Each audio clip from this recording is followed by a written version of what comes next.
Hello everybody, I am Gianni Tramparulo. I've been a tour guide, local tour guide for 25 years.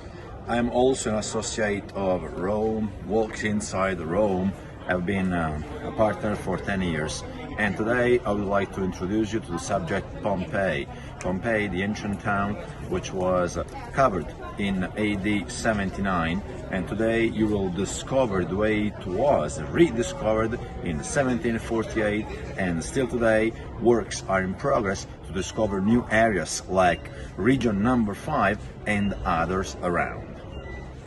Mount Vesuvius is only 6 miles away from Pompeii, and in AD 79 there was a tremendous explosion which as it was not lava, it was ash, very tiny stones which were thrown up in the sky by the mountain, by the explosion, and the winds transported down to Pompeii. It was like that Pompeii was finally covered up and preserved till the first discovery in 1748. Well, we're now outside the town of Pompeii, and the building you can see is the suburban baths of Pompeii. They had 7 bath houses in Pompeii. One was outside. This one presented also the second floor, which was probably also used by the local girls to provide some other services to the mariners arriving here, probably through a channel, and probably arriving to take a bath and then go up to 7th floor and then enjoy themselves with local ladies. Don't forget that the prostitution was authorized in 39 after Jesus Christ.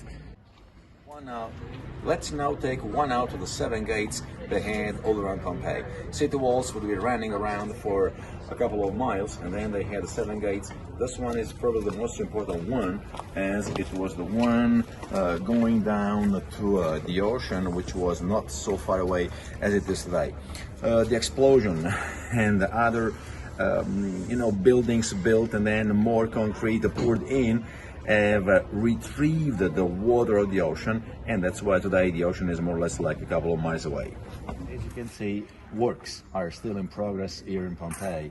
So much still is to be discovered in Pompeii. At least 1/3 of the ancient Roman town, as the volcano had left it under ash and stones. But don't forget that Pompeii had lived a life for more or less 6-7 centuries.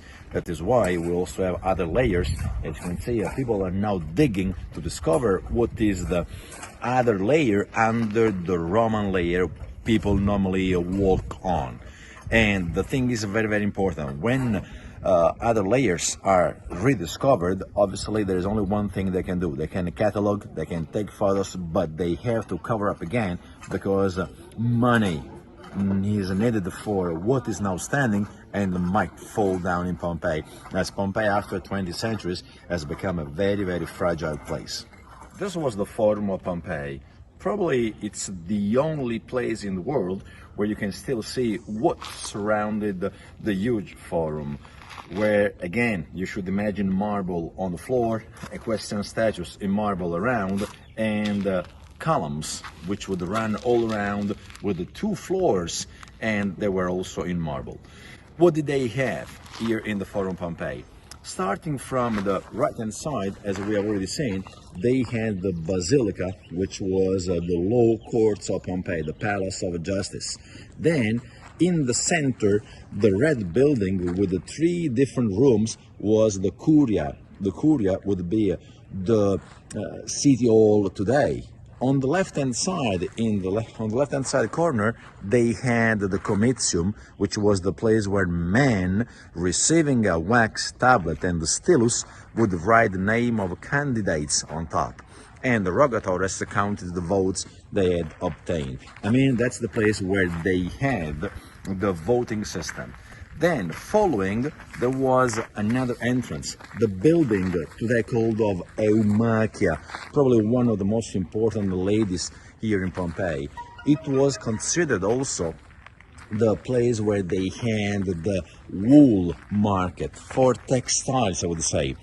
Following, there is another entrance, which is the Temple of Vespasian, the genius of Vespasian, as they keep saying. Following next, there was a temple of the public Lari. The Lares were the ancestors they had in every single house, in every single family, and the most important families had their members displayed by using statues in that temple. Where on the very top you can see the four arches on the right hand side, that was the Macellum, the meat and fish market. In the center, where you can even see the bust, the original bust of Jupiter, that was the temple of Zeus. Following on the left hand side, the Aurea, which was the grain market in Pompeii, and down the final building behind the wall in front of us was the most important temple they had since the Greek and Roman times, the Temple of Apollo. That's the oldest one so far discovered in Pompeii, 6th century before Jesus Christ. And Mount Vesuvius. Mount Vesuvius, the light for sorrow, who knows? That's actually the light for us today, because thanks to Mount Vesuvius, we can still discover Pompeii. But for the Pompeians, obviously, it was surely a disaster. Let's now go and see the plaster cast of human beings. You know, today we have over 1,000 plaster casts, including not only human beings and animals, but also including, as I was saying, things like wooden elements, doors, windows, furniture, and so many other things which also help us discover the way life was 20 centuries ago. That's probably one of the most important plaster cast from Pompeii. Probably it's really known all around the world. What was the technique of the plaster cast? It was in 1863, there was a team of archaeologists working in Pompeii, and they had discovered that sometimes they had under ash and stones empty spaces. It was hollow, and they decided to inject liquid plaster, and by injecting plaster into what was once the shape of an animal, the dog you can now see here, or next, the person, you can see it was not found like that sitting down, it was laying down. Obviously, they had been covered by ash and stones, and the body, or as I said before, doors, windows, other things, non-organic materials had undergone decay and had left the shape underneath. So when injecting liquid plaster, they had re-obtained exactly the shape they had previously at the very time of the explosion under ash and stones. The dog was still at the leash. As you can see, there is still the collar around his neck. And the mouth half open still show you the original teeth. Don't forget that there is another thing which is also important into some of the plaster cast we have of human beings. The original teeth also show us the DNA, which is so important for anthropological information about Pompeians.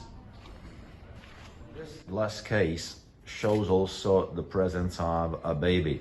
Unfortunately, it was for adults, it was for older people, for very young, and for babies too.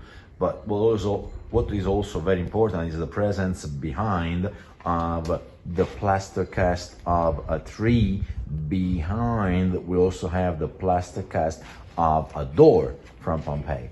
Apart from all the pottery, which is original pottery, containing wine, containing garum sauce, containing olive oil, containing honey, all the stuff which was so important for the commerce from Pompeii. Don't forget that Pompeii was one of the most important Roman provinces for the production of wine, which was also exported all around the Mediterranean countries. We are now in one out of 35 pistrinia they had in Pompeii. The pistrinium was a bakery, basically, and they had to realize that in nature there is no flour. That's why the invention was very, very important for them. They had invented a sort of hourglass shape. The machine you can see here had a conical shaped rock underneath, on top of which they had a biconical one. Inserted in the holes on the two sides, they had a wooden structure which was used to push the upper part, and this would rotate around.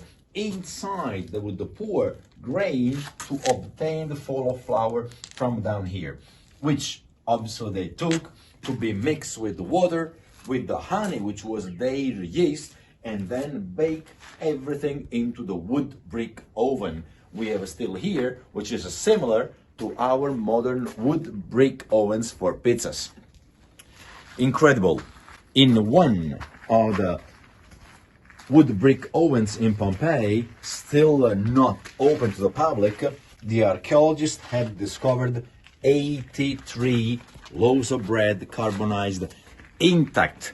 The shape was round, and on some of them there was still the fingerprint of the person still working bread when they put everything in the oven.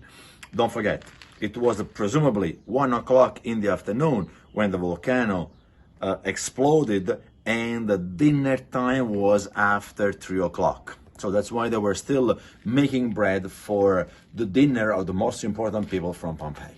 In Pompeii there was the presence of 90 thermopolia. Even though the word thermopolium was rarely used by the local people, they would probably say popina, caupona, depending on the size of the shop we have here. What could be the parallel today with the thermopolium?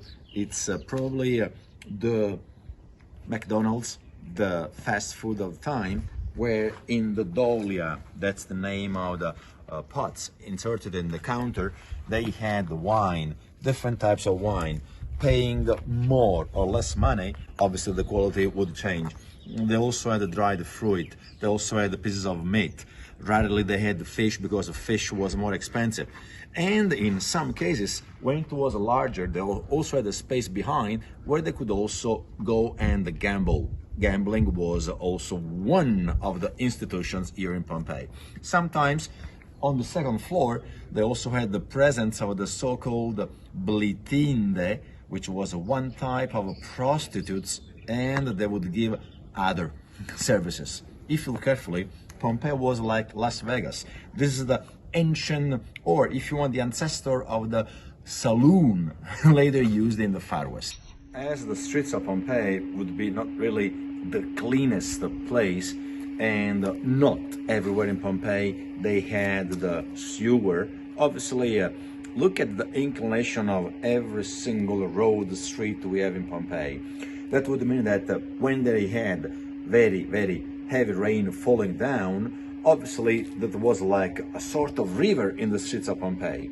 And that's why they would use the 3 stepping stones, as you can see, in between the 2 sidewalks to go from one place to the other. But at the same time, they had one thing to bear in mind: the space in the middle, which should also be the space to let animals go through, followed by chariots, by carts, under which they had wheels, and those wheels had a distance which was 1 meter 435 centimeters. Today, that distance means that we have the same for the gauge of the wheels of the trains all around the world, except for 5 countries. All around the world, we still use the same gauge the Romans had invented. We are now outside the largest house from Pompeii. This house was 33,000 square feet. And outside there is something which is also subject of debate. The writing Ave, A-V-E, was the common way to say hello, to welcome a person. But in this case, we also have the letter H, which is a bit controversial, because H could, for some scholars, be the short for hospice. So you, my guest, you are welcome into my house. Or maybe for other scholars, H was just the corruption of the language they would speak here in Pompeii. Instead of using the word ave and the sound would be ave, some people would say have. And then you see there was a sort of H before the A, and probably the artist had conceived that way the writing to be put outside the house of the family called the satire. You will understand now that there was even the signature of this family in the middle of the atrium. That was the entrance to the house. And then through the fauces or vestibulum, one would reach the most important room we will now enter to discover, called the atrium of the house. You should also imagine there was a roof on top, and it was not like our modern roofs. Today we have to avoid rain and the snow. They had to catch rain. That is why on the four sides the roof would be sloping down to catch basically rain falling down from the compluvium. You should imagine the center of the house into the impluvium, which was down here. And the water would also flow down underneath the floor, and under the floor they had a huge cistern containing the water they needed, because don't forget, up to the year 4 before Jesus Christ there was not running water in their houses. After the year 4, only very wealthy families could afford paying for running water. The house is called after the finding of the small statue. The original is now in Naples Archaeological Museum, of the faun, the dancing faun, not a normal man, probably more like a goat than a normal man. Actually, in mythology, it was called satire. And as I said before, this family would normally be called the satyri, and the satire would be probably the image of the family itself. On the left-hand side, they had the cubicula, places where people would sleep, while in the front, on the other side, there was normally, as in any Roman house, there was the tablinum, which was the office of the gentleman. Today we still have an incredible mosaic, three-dimensional mosaic, as you can see, original one, still original one. That's actually the incredible fact we have here in Pompeii. Everything is still original, apart from the upper structure we have on the walls, which have been reconstructed to give another image to Pompeii. Behind the office there was a garden, and in this house, if you look even a bit farther behind the other pillars, we also have another garden. It's very, very important to underline that after 62 AD, so many rich families would have bought probably some of the properties which were by their properties. And that's why, for example, here we have another second garden, and then we also have another property which was added later. Today we would say probably speculation. That's the word we would use. In the corner on the left-hand side, there is also the presence of the lararium. The lararium was the place where they had the small statues of their ancestors to be worshipped every single day. That was also the place where the Vestali, the virgin girls up to 14 years, would put fire every single day. Ves, V-E-S, is the root for fire. That is actually why they were called so.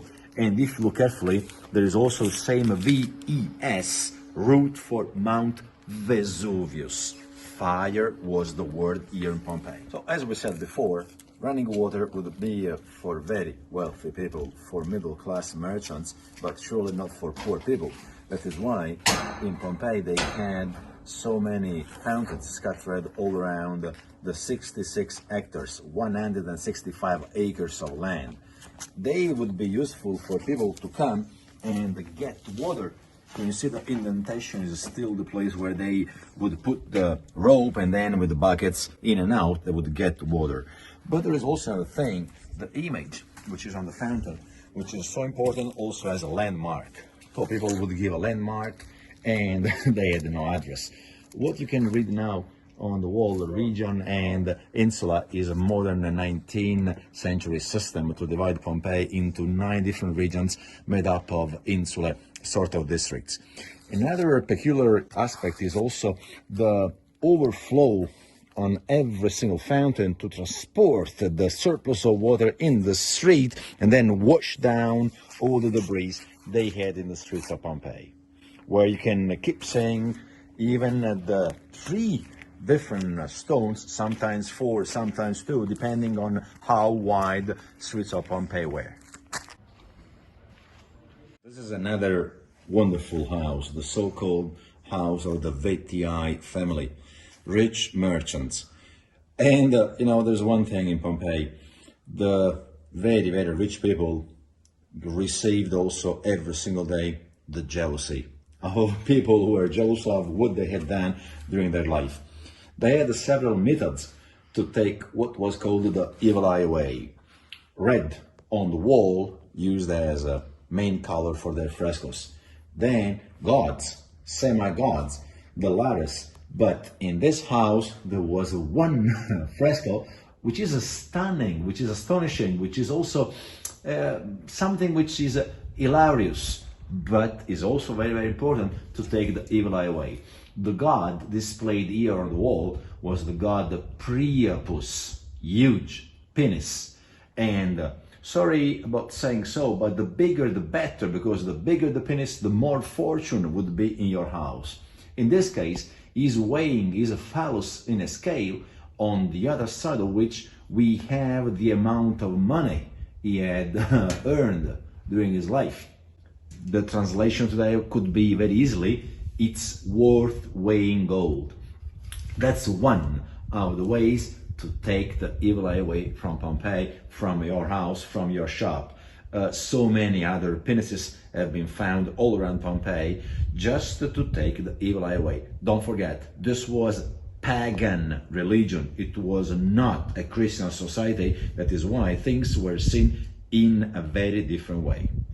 Frescoes on the walls, mosaics on the floor would really be the refurbishing in every single house, in every single room they had in Pompeii. Every room had different frescoes, every room had different mosaics on the floor, and that would be also the status symbol, would reflect the status symbol of people living in the house.